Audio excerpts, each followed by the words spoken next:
Halo, assalamualaikum. Selamat pagi. Kita bertemu lagi dengan Bobby Febristianto. Di sini kita akan belajar satu yang baru lagi tentang pengkajian gastrointestinal.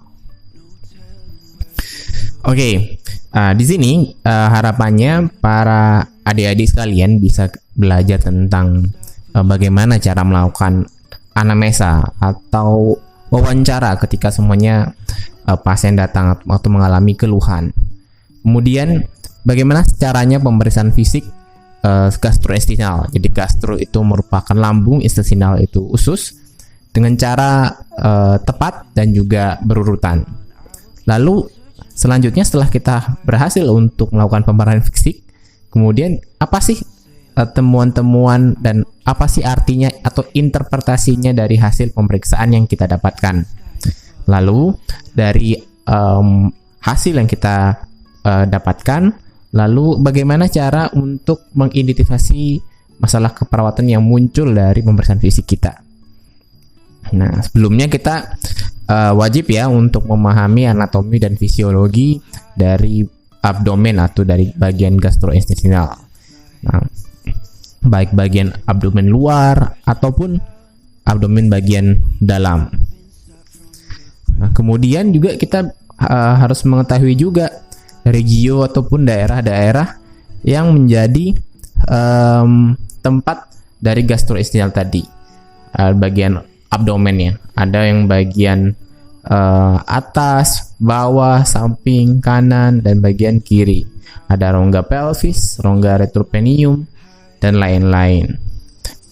Nah, bagian depan, bagian belakang itu harus dapat adik-adik dapat bayangkan ya. Kita juga biasanya membagi dari perut atau abdomen itu menjadi 9 regio. Nah, ada bagian tengah, bagian epigastrik, umbilikal, hipogastrik, dan suprapubik. Dan juga kita biasanya juga membaginya menjadi 4 kuadran ya. Nah, kuadran kanan, kuadran kiri, kiri kanan bawah, terus juga bagian kiri bawah. Nah, kemudian itu mungkin sekitar review yang wajib kita pahami sebelum kita melakukan pemeriksaan fisik. Jadi anatomi dari abdomen dan juga bagian organ dalamnya wajib kita pahami. Oke, langsung saja kepada pemeriksaan fisik.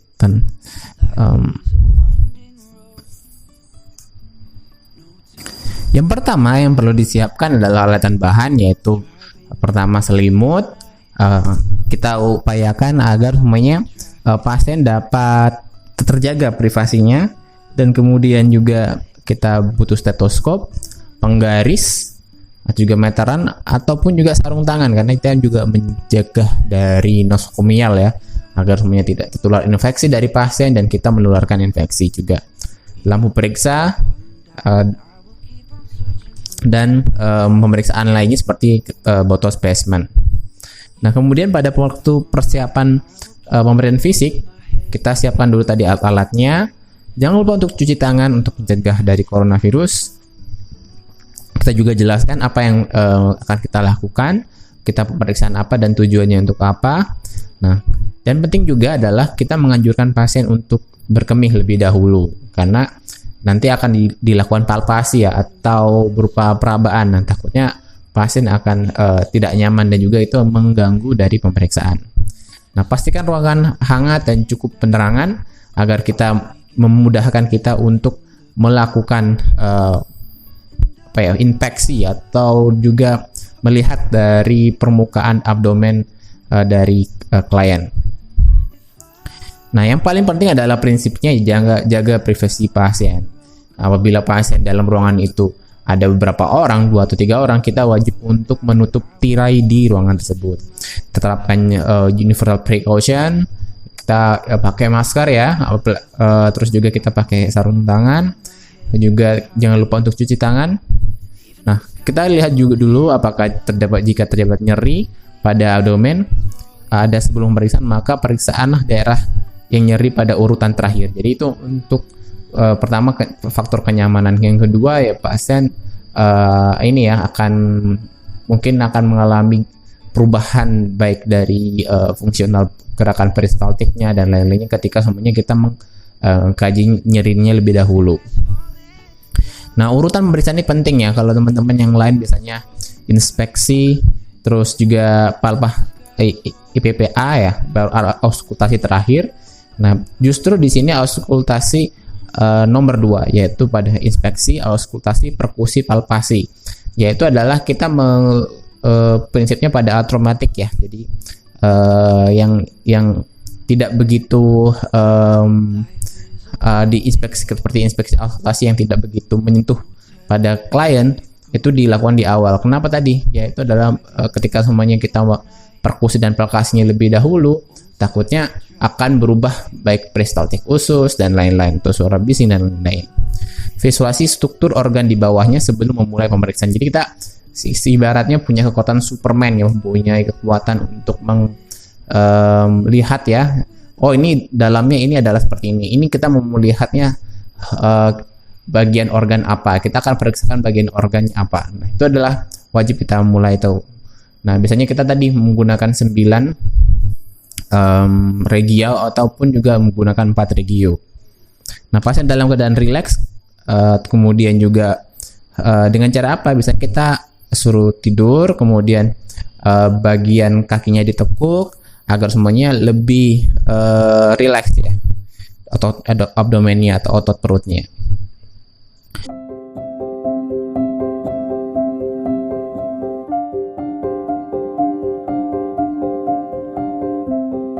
Apa ke bawah ya, nggak apa-apa ya Yuda ya. Nah, bentuk yang pertama itu bentuk abdomen ada yang flat ya, datar saja, ada yang dia cekung scapuloid ke bawah, ada yang ke atas dia rounded ya. Nah, itu yang perlu kita perhatikan, bentuk dan kontur dari abdomen. Kemudian kita lihat apakah ada penonjolan misalnya gitu ya. Kita lihat dari samping perhatikan lagi ke samping. Kemudian kita lihat dari ujung sini. Nah, dalam melihat ujung bagian sini, nih boleh Yuda turunkan aja dulu.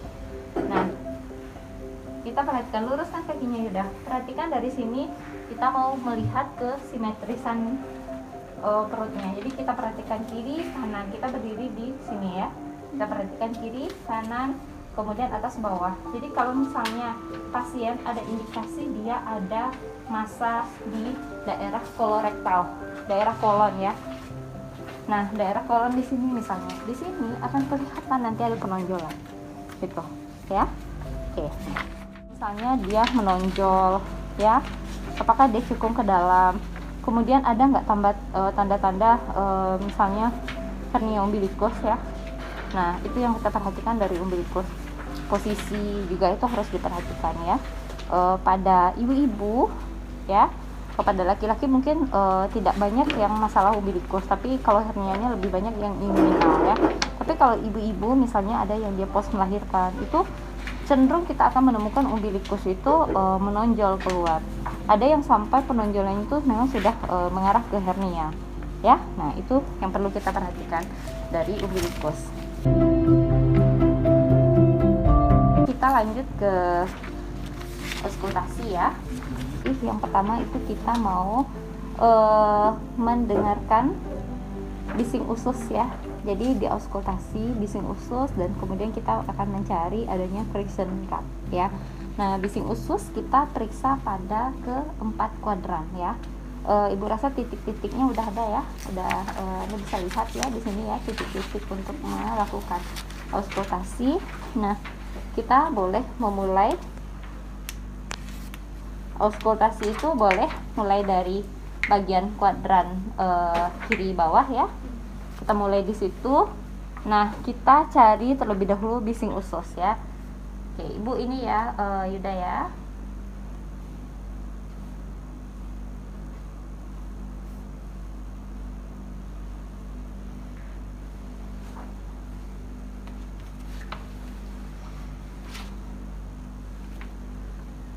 Nah, kita lanjut untuk ke semua kuadran.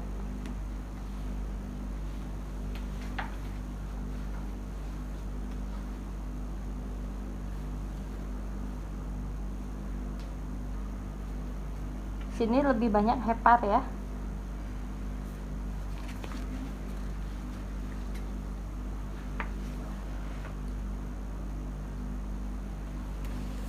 Udah makan Yuda?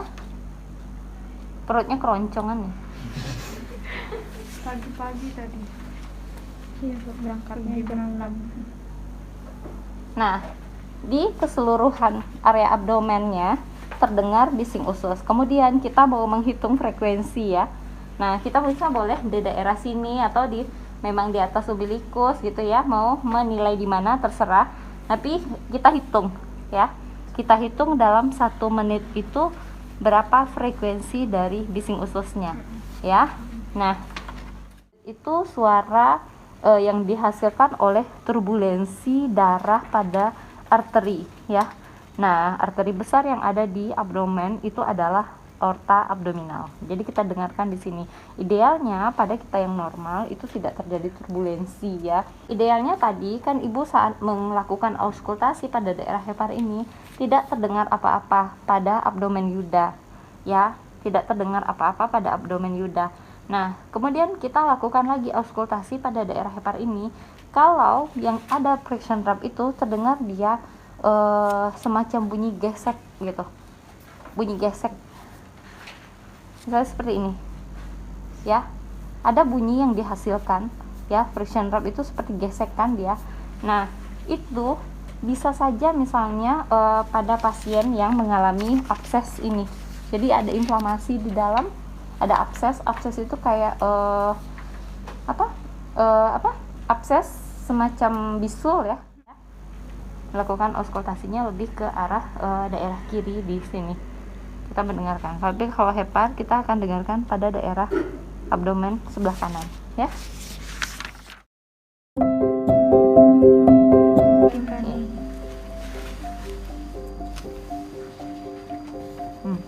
Nih. Dulnus ya, peka ya. Berarti ini sudah hepar ya. Oke, sekarang Bu naik ke atas dikit ya. Apa? Lebih keras sekitar paru ya. Ini paru ya. Nah, itu Anda harus tahu.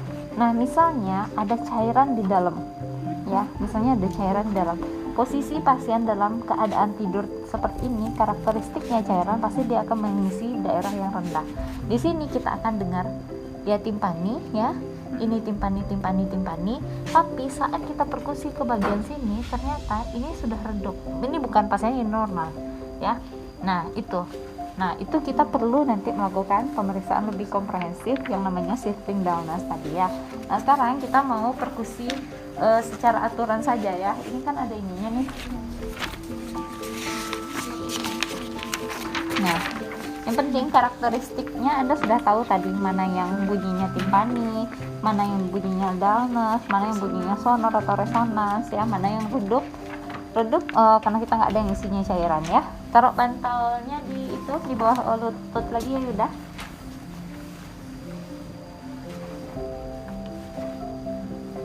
Oke. Nah, kita mulai dari kuadran sini ya. Oke ya, timpani ya. Ya. Oke, kosong lambung. Ya. Oke, Ibu pindah ke sini aja ya. Nih, masih ya, masih lambung. Sorry. Masih. Ya. Masih. Oke. Oke ya. Masih ya? Nah, itu semuanya masih timpani ya. Nah, saat tadi kita mau melakukan perkusi di bagian hepar ini ya. Ya, nanti kita akan lakukan hepar.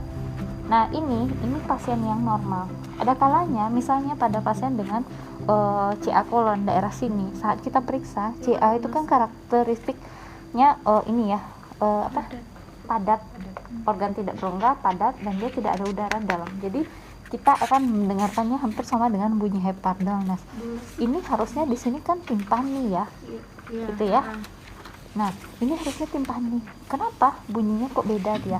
Kita tanya, nyeri nggak Pak? Gitu. Saat diperkusi gini nyeri nggak? enggak, misalnya dia nggak ngeluh nyeri, tapi saat kita oh ini ada sesuatu nih di sini, nanti kita akan lebih intensif saat kita melakukan palpasi, mau mencari gitu. Nah seperti itu karakteristiknya. Nah kemudian nah oke, kita ke sitting dullness-nya ya. Nah jadi harusnya kan Tiffany ini yang normal tadi. Kemudian saat kita mau melihat misalnya pasien itu adalah pasien dengan masalah asites ya, saat kita pemeriksaan kita udah kelihatan nih ini pasiennya kok arahnya arah ke asites, berarti asites itu ada cairan di rongga peritoneum ya. Saat kita lakukan palpasi ini perkusi tadi ini timpani, tetapi karena di asites kita harus periksa satu-satu ya, timpani ya. Nah idealnya ke sini berarti ini adalah cairan ke bawah, kita akan temukan nanti pasiennya redup ya. Nah ini kok redup kok redup ya gitu ya, ini kan ibu nggak ini ya, ini kan pasiennya normal nih. Nah idealnya ini kok redup, nah harusnya dia masih pada daerah timpani, berarti di sini kita indikasikan ada cairan ya, kita persepsikan ada cairan. Nah untuk memastikannya bagaimana, kita boleh miringkan pasien, boleh miring ya Yuda ya, apa. Nah kita miringkan pasiennya, kita perkusi lagi sampai di sini. Bisa saja di sini kita kan dengar timpani, ini ke bawah, ini redup. Kita pastikan lagi miring ke sebelah sana. Nah kita pindah, dia miring sebelah sana. Oke, miring aja Yuda. Nah oke, miring betul-betul nanti pasiennya ya. Nah di sini kita periksa ke bawah, ini timpani, ini redup, berarti redupnya berpindah-pindah ya, redupnya berpindah-pindah berarti itu mengindikasikan cairan di dalam ya. Itu caranya untuk mencek pada pasien yang asites ya. Nah sekarang kita mau melihat perkusi hepat ya. Oh mana meteran tadi kan di belakang ibu tadi jatuh ya. Perkusi hepat ini boleh buka satu kancing bajunya.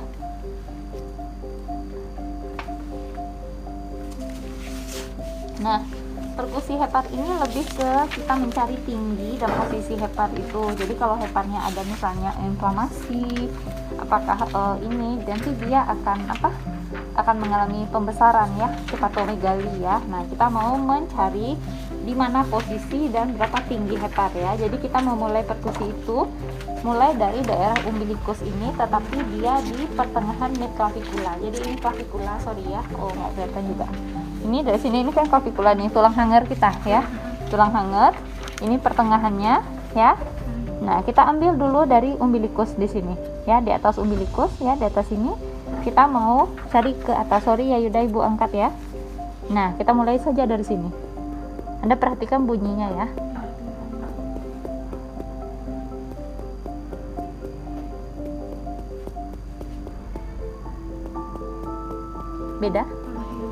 Beda ya. Nah di sini ini titiknya. Jangan bukan satu kan? Sorry ya Yuda ya. Nah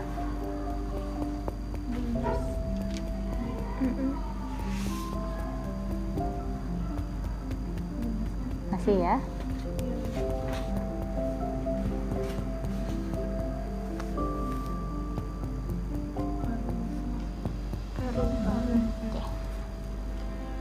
Sorry ya Yuda. Nah itu yang kita ukur ya. Nah ini kira-kira 8,5 sampai 9 cm ya. Ini tinggi hepat ya, idealnya 6 sampai 12 ya. Ya normal. Nah sekarang hepat itu kan dominan lebih banyak pada daerah bagian kanan, tetapi ada porsinya dia di sebelah kiri. Nah sekarang ini sternum ya, sternum. Nah kita ambil lagi dari garis midsternal ini, kita lakukan persis sama dari atas umbilikus. Masih ya, santai aja Yuda ya.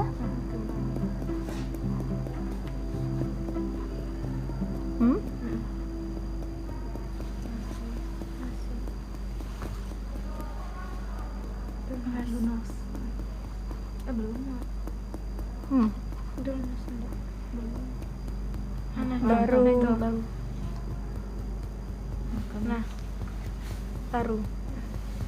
Oke ya. sini tadi.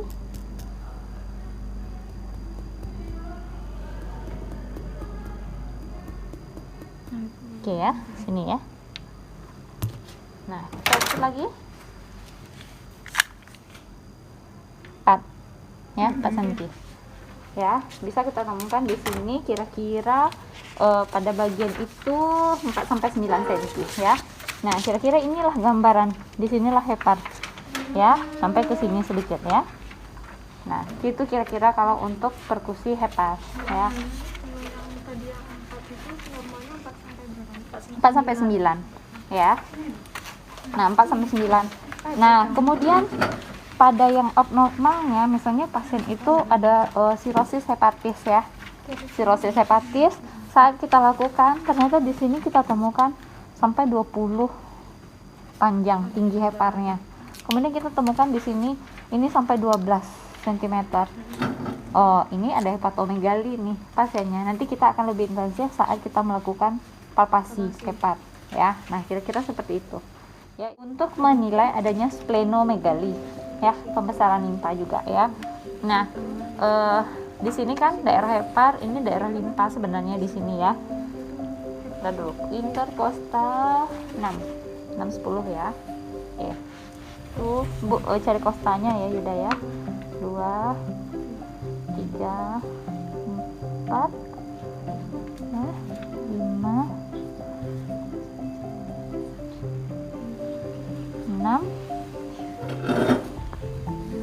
7 9 10 daerah-daerah sini lah ya. Untuk ininya, nah kita bisa menelusuri. Ibu boleh pindah sebelah situ lah ya.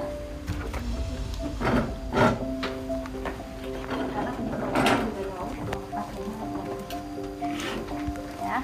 Nah, Ibu ambil dari sebelah sini saja untuk memastikan ya.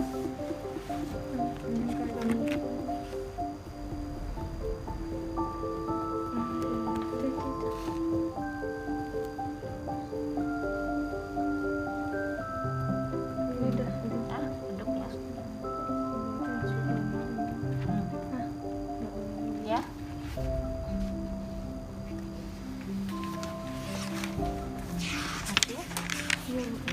Oke, sampai kita memeriksanya ke daerah posterior. Nah, ini udah kosong dia. Oke, kira-kira di sini tadi. Nah, ini kan ketek ya, garis ketek.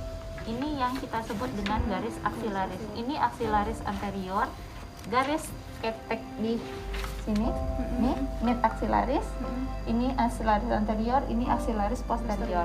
Kita periksa sampai ke bagian belakang, di mana kita dapatkan nanti terhenti, lalu kita ukur juga berapa yang kita periksa tadi ya. Kira-kira gitu untuk spleen, untuk mengindikasikan apakah dia ada splenomegali atau tidak ya.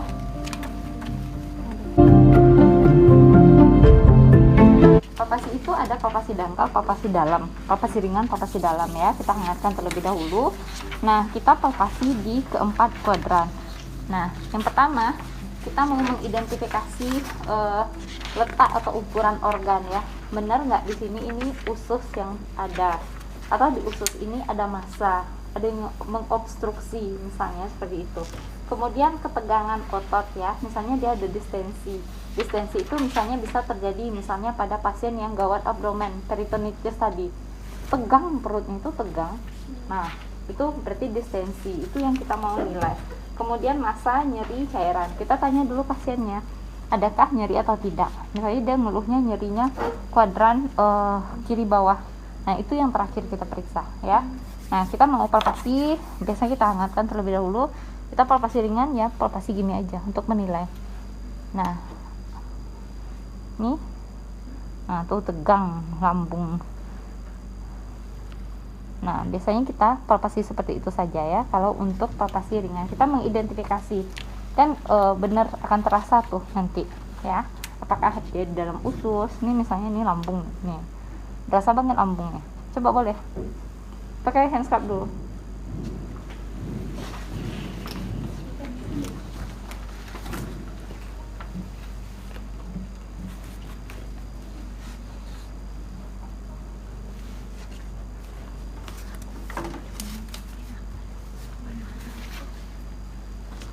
nih ya, misalnya ini kan usus nih isinya berbeda, ini lambung. Kalian juga pintar cari pasiennya, yang enak kita perkusi. Kita periksa ya. Dari sini Bu. Ya boleh dari yang kuadran sini dulu untuk membedakan ya. Nah, itu lebih banyak usus. Nah itu lambung. Berasa nggak, Vin? Berasa. Nah, jadi yang tahu karakteristik dalam itu sebagian masih ada lambung di situ. Nah itu usus lagi. Oh iya. Oke. Nah itu untuk palpasi ini. Nah kemudian kita mau melakukan palpasi dalam. Ini palpasi tekanan sedang, ini dalam ya. Jadi kita menekannya itu 4 sampai 5 cm pada 4 kuadran abdomen ya. Udah ya. Sakit? Nyeri nggak? Nah, misalnya di daerah sini kan sering nih kita temukan CA kolorektal ya, CA kolon. Jadi kalau misalnya pada saat dia nyeri banget itu akan terlihat dia menonjol gede di sini ya. Ini sering nih. Jadi di sini kita lebih fokus untuk mencari CA biasanya ya. Ini. Nah, memang kita tekan agak dalam, tapi minta pasiennya jangan tahan ya, maksudnya relax saja ya, biar nafas dalamnya. Itu. Nah, ini. Kemudian di sini kan gaster ya. Boleh kita lakukan palpasi dalam juga tapi tidak terlalu kuat ya. Nah, ini misalnya untuk mencari apakah memang ada yang mengarah ke massa, biasanya massa. Kalau kita ingin mencari adanya tumor intraabdomen ya. Nah, kemudian di sini kita menilai nyeri epigastrium enggak dia? Ya. Ada nyeri epigastrium enggak? Karena belum makan. Nah, kemudian di sini ini kan lebih banyak usus ya. Lebih banyak usus di sini. Jadi memang dia teksturnya sangat lebih lembek ya. Lembek. Kalau di sini kan lebih usus besar. Ya, di sini kan usus kecil yang lebih banyak gitu. Nah, itu kira-kira. Kemudian kita lakukan palpasinya ke hepat. Langsung saja ya. Langsung palpasi hepat. Nah, palpasi hepat ini palpasi dalam. Jadi kita taruh tangan, boleh angkat sedikit Yuda. Nah, taruh tangan ke. Nah, santai aja. Udah relax. Maksudnya biasa aja. Nah, gitu. Yuda nafas dalam ya, tarik nafas dalam ya, Ibu angkat. Nah, kemudian kita ambil jangan ditahan. Itu tegang, dia nggak bisa ya. Tarik nafas dalam lagi. Nah, jadi kita memang mau nggak bisa. Jangan di ini. Ibu mau mempalpasi dalam ya. Tapi jangan tahan. Jangan di ini. Kalau dia ditahan nggak bisa ini. Ambil nafas dalam aja, santai. Kita mau melakukan palpasi hepat. Tadi kan kita udah tahu nih posisi hepatnya di sini ya. Ulang lagi, ambil nafas dalam ya. Nah, idealnya tidak terabah ya. Boleh palpasinya di sini juga boleh. Nih, gini. Ya. Jadi palpasi dalam itu memang betul-betul dalam. Ini dia tahan. Ya, lagi santai, ambil nafas dalamnya. Nah, ini. Tapi ini kita angkat ya di bawah ya, karena kayak ini. Nih. Kira-kira daerah-daerah sini nih, idealnya tidak terabah ya, tidak terabah. Nih, Nah, tuh kalau dia relax enak. Ya. Itu yang palpasi dalam. Untuk mana sakit enggak ya. Ini adalah garis tengah ya. Nah, kemudian tangan di kedua sisi abdomen menggerakkan satu tangan pada ini. Jadi kita butuh 2 pemeriksa ya, butuh 2 pemeriksa. Jadi ada 1 tangan di sini, 1 tangan di sini ya. Nah, kemudian kalau dia ada cairan, tentu cairan yang dari sini kita mau geserkan ke sini ya. Kita mau geserkan ke sini. Kita minta kita goyangkan, dorong. Nanti tangan yang di sini itu akan merasakan, tangan yang di sini akan merasakan adanya aliran cairan berubah posisi ya. Kan kita merasakan gelombang itu, makanya fluid wave ya pemeriksaannya. Itu yang kita identifikasi. Jadi adanya pergerakan tadi ya saat kita ini kan pasiennya flat ya. Jadi memang tidak ada cairan dan memang tidak akan kelihatan. Kalau kita lakukan pun nggak kelihatan pergerakan ininya. Jadi untuk mengidentifikasi massa atau pembesaran organ tadi, kemudian bisa menekan organ ya. Nah, ini lebih kepada untuk mengidentifikasi massa ya. Jadi misalnya ini ya, yang pada daerah hepar ya, hepatomegali tadi. Kalau teman itu bisa dengan satu jari kayak gini, bisa dengan dua jari kita melakukan menilai ada pembesaran atau tidak gitu ya. Itu biasanya untuk balok teman. Nah, bisa juga dari atas dan bawah ya, kita lakukan seperti semacam ini. Ini kan dari atas dan bawah nih, untuk menilai ada pembesaran enggak. Kalau dia ada pembesaran, misalnya dia mengarah ke bentuk yang seperti ini ya, kalau kita melakukan. Nah, sekarang ke pemeriksaan apendik ya.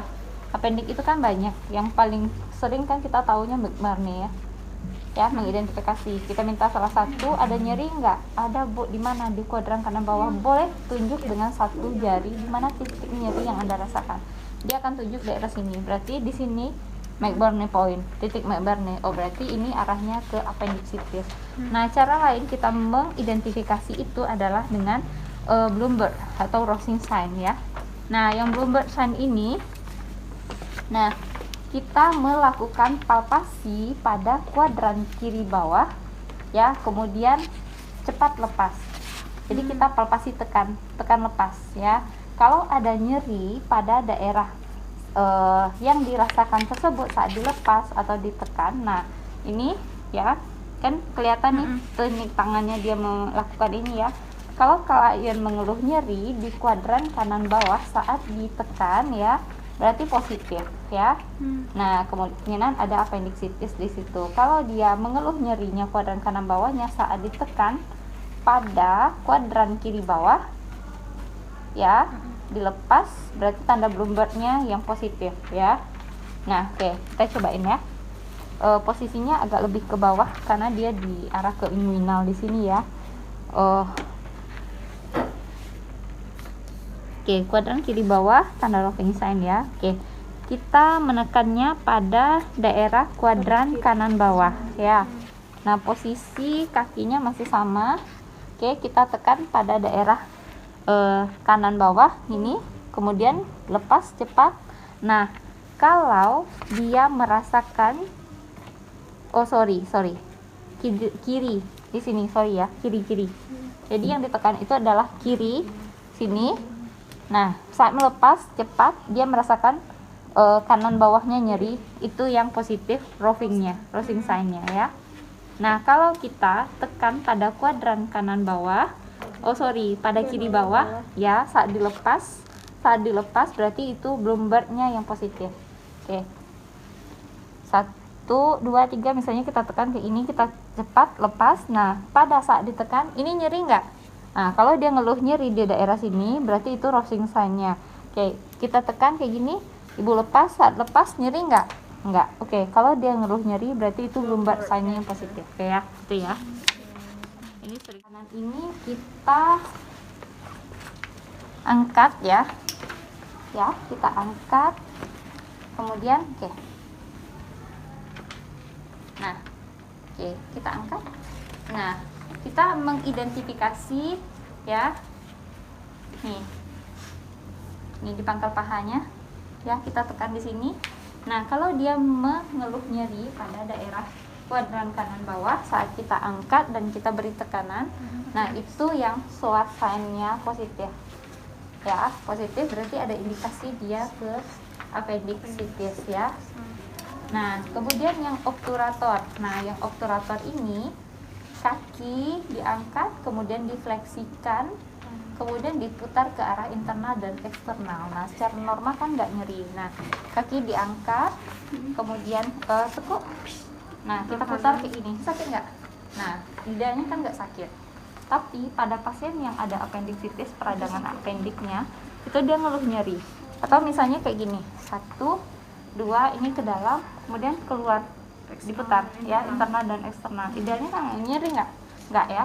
Nah, tapi pada pasien yang ini kita tanya, nyeri nggak? Nyeri Bu, di mana? Bagian kanan bawah. Nah, itu berarti dia ada indikasi appendicitis. Ya. Oke, ini ada beberapa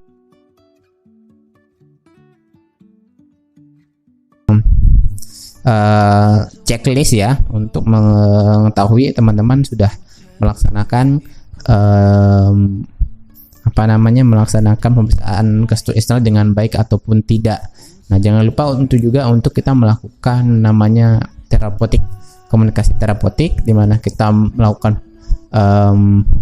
review dulu tentang pasien, kita melakukan kontrak waktu, kita juga melakukan dengan kontak mata, senyuman, apresiasi, dan juga di akhir kita melakukan evaluasi pada klien seperti apa. Yang itu adalah prinsip-prinsip komunikasi terapeutik. Terima kasih. Mudah-mudahan bermanfaat. Sampai jumpa lagi di pertemuan berikutnya. Assalamualaikum warahmatullahi wabarakatuh.